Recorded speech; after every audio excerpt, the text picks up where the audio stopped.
सर्वसामान्यांचा निर्भीड आवाज, लोकशाही महाराष्ट्र न्यूज.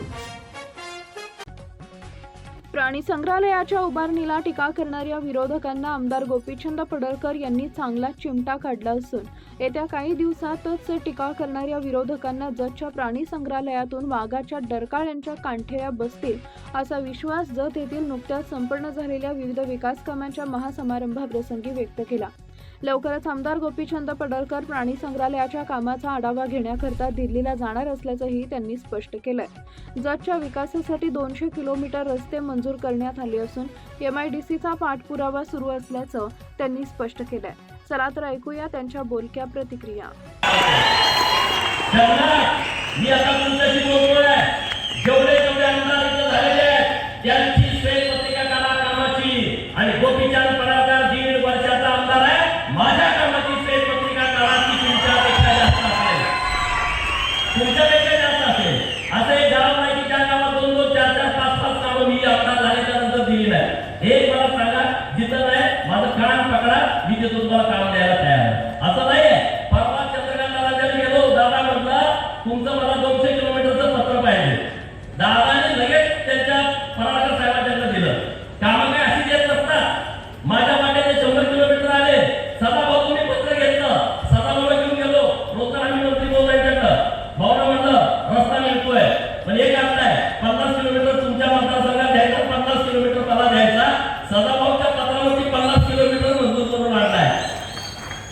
अरे अशीच कामं येत नाही.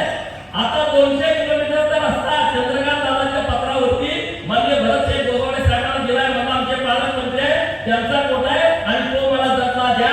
पुढच्या 15 दिवसामध्ये ते 200 किलोमीटरचे रस्ते आपल्याला मंजूर होत आहेत. परत ते काय बोलले की हे प्राणी संग्रहालय मंजूर करतो म्हणून सांगितलं. हे खोटंच बोलत आहेत, हे लबाडच बोलत आहेत. अरे मला आम्ही बोलतोय, आम्ही काम करतोय, मग ते पेपरला देतात कुठं गेलं प्राणी संग्रहालय, कुठं गेलं वाघाचा आवाज यायला लागलाय, डरकाळे यायला लागले. क्षमा झाला, तुमच्या कांठ्या बसतील. आणि आनंदाची बाब आहे, 11 ऑगस्टचं पत्र आहे. पत्रकार मित्राला मी पाठवलंय आज सकाळी. हे जे काय पत्र आहे, the member secretary central zoo authority Navi Delhi. काय सब्जेक्ट आहे?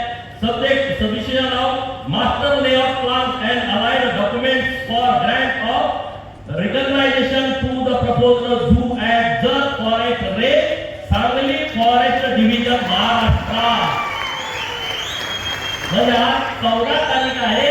11 तारखेला महाराष्ट्र सरकारनं जत मध्ये जो आमचे हुशार आहेत लोक, आमची मराठी करून मराठी गणित हुशार जास्त नव्हतं. सगळं त्याला लगेच कळतंय.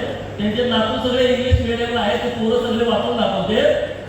महाराष्ट्र सरकारनं सगळ्या प्रक्रिया करून, परवा तुम्ही बघितलं 5 जिल्ह्याच्या मॅडम आल्या होत्या व्हिजिट करायला. आम्ही कुठलं काम हातामध्ये घेतो तर ते काम काही उलट नुसतं आम्ही पेपरबाजी करण्यासाठी, स्टंटबाजी करण्यासाठी घेत नाही.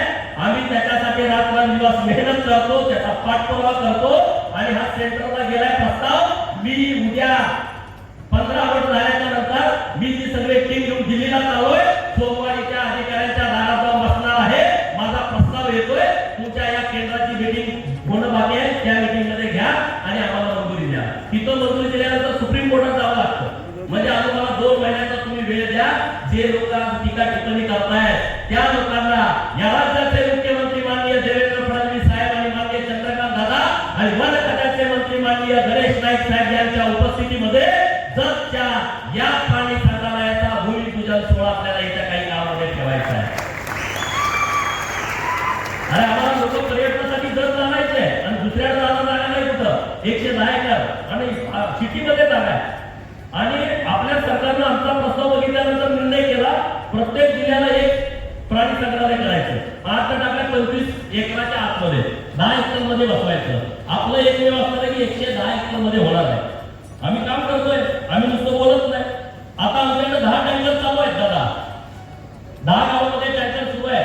शिंदूर, सोन्याळ, कोणगिरी, सुसलार, दरी, कोणूर, लमानकांडा, एकुंडी, कानाजंगी आणि माळग्या इथं टँकर सुरू आहेत. पत्रकार मित्र माझे सगळे बसलेले आहेत. मी अत्यंत जबाबदारीने बोलतोय आणि यल्लमाच्या देवी चरणी प्रार्थना करतोय की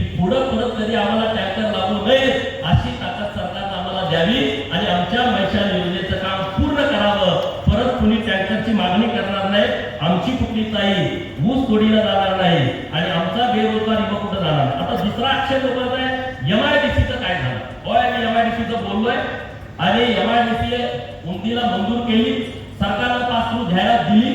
दुर्दैवानं आमच्याकडे उद्योगपती आले नाहीत. फक्त 3 लोकांचे प्रस्ताव आले आणि 3 लोकांमध्ये MIDC होत नाही. आणि म्हणून मी देवाभाऊंकडे विनंती केली आहे, माननीय उदय सामंत साहेबांकडे विनंती केलेली आहे, केंद्राकडून 10 प्रोजेक्ट केंद्र सरकार राज्य सरकारला देणार आहे, त्यातला एक प्रोजेक्ट आमच्या जतला द्यावा अशी विनंती आम्ही केलेली आहे आणि सरकार त्याबाबत सकारात्मक आहे. परत आता आमच्याकडे जिल्हाधिकारी होते दीपेंद्र कुशवाहा, ते आता MIDCचे एवढी झालेले आहे आणि त्यांना मी जाऊन भेटलो की 2-3 आम्हाला सिमेंटच्या फॅक्टऱ्या द्या आणि ते त्यासाठी पण आम्हाला पॉझिटिव्ह आहे. तर त्याचाही मी पाठपुरावा करतोय. आता 2 अडचणी आपल्याकडे आहेत आणि मी एकदम कबूल करतो, संध्याकाळी 6 ते 10 लाईट जाते आणि मला लोक शिव्या देत असतील, स्वयंपाक करताना माझ्या ताई शिव्या देत असतील, अभ्यास करताना पोरं शिव्या देत असतील किंवा मालिका चुकली म्हणून सगळ्या माझ्या बहिणी माझ्या नावाला खडे फोडत असतील. परंतु हा विषय नीट समजून घ्या. हा विषय काय आहे की राज्य सरकारनं आपल्याला दिवसा शेतकऱ्यांना बिल द्यायचं कबूल केलं आणि हायएस्ट सोलार प्लांट आपल्या जतमध्ये झालेले आहे आणि त्यामुळे सरकारनं दिवसा आपल्याला लाईट दिलेली आहे आणि त्यामुळे संध्याकाळी लाईट कुठं जाते आहे, ज्या वस्त्या आहेत त्या वस्त्यावरती लाईट जाते आहे. मग त्या वस्त्यावरती लाईट का जाते आहे, कारण त्या गावठाण फिडरवरती ते एजी फिडर घेतलेले नाहीत आणि म्हणून 2 बैठका मी घेतल्या. आनंदाची गोष्ट अशी आहे की त्या कामासाठी राज्य सरकारनं 20 कोटी रुपये आपल्याला दिलेले आहेत की त्या सगळ्या वस्त्यांना तुम्ही गावठाण फिडरवरती घ्या. लाईक करा, शेअर करा, सबस्क्राईब करा आणि बेल आयकॉन प्रेस करा.